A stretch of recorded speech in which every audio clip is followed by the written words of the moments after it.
Fala pessoal, aqui é Paulo Souza, sou professor e pesquisador de cinema e de fotografia e estou usando esse espaço aqui para a gente trocar uma ideia sobre essa área, sobre o campo de pesquisa na imagem. No último vídeo eu falei sobre plano sequência e surgiram algumas dúvidas, dentre elas uma bem interessante que é qual a diferença entre montagem e edição. Isso é uma pergunta que eu acho muito válida, porque muitas vezes a gente vê o uso desses termos de forma irrestrita e quase como se fossem sinônimos. E eu queria apresentar aqui uma reflexão sobre a diferença entre as duas expressões. Bom, montagem é a expressão francesa, né, que no Brasil a gente traduziu como montagem, e está muito ligada a uma tradição europeia, né, também um pouco do cinema soviético e sobretudo do cinema francês, que traz a ideia de composição, de construção, da criação de um sentido pela composição de imagens. Então, guarda essa informação, essa ideia de composição, de construção de sentido.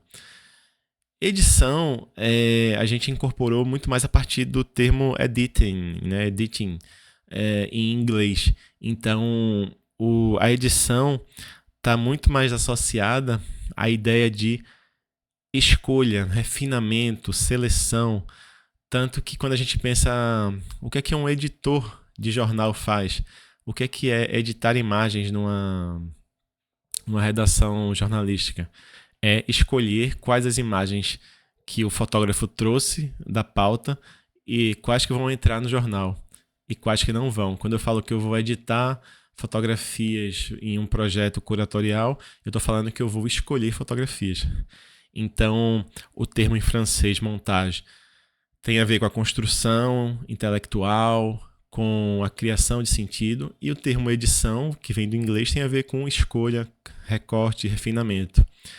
E é justamente isso.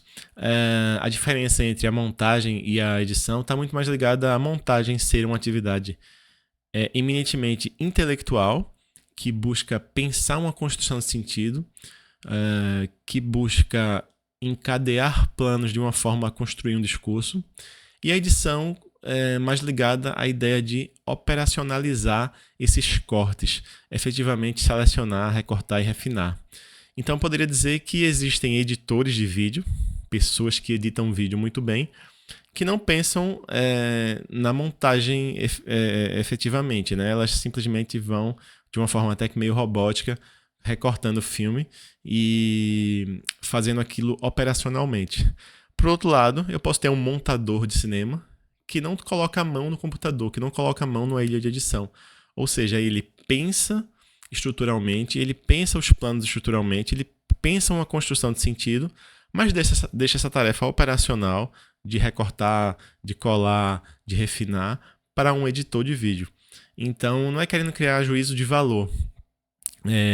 Na maioria das vezes, o montador e o editor são a mesma pessoa. O trabalho de montagem compreende também esse trabalho de edição ali, na maioria dos casos. Mas queria separar essa ideia de um montador ser uma figura que intelectualmente cria, é quase que um segundo criador do filme, né? A gente pensa lá naquele primeiro momento que é a direção capturando junto com a fotografia, com o som, capturando as imagens e sons. É uma primeira instância criativa, ele gera um material bruto enorme e isso vai para a mão de um montador que vai recortar aquilo e vai construir o sentido para o filme, para o encadeamento dessas imagens. E vamos levar essa ideia do editor, da edição do vídeo e do som também, para aquela pessoa que vai fazer o corte, que vai vir com o editor, vai selecionar o ponto de início e o ponto de término de cada plano, a partir da ideia intelectual que a montagem gerou. Então, é isso. Tem um livro muito interessante do Walter Murch, que é o montador do Apocalipse Sinal, dentre outros grandes filmes, que fala um pouco sobre isso, e eu vou deixar aqui a recomendação. Esse texto é bem bacana e é fácil de encontrar na internet.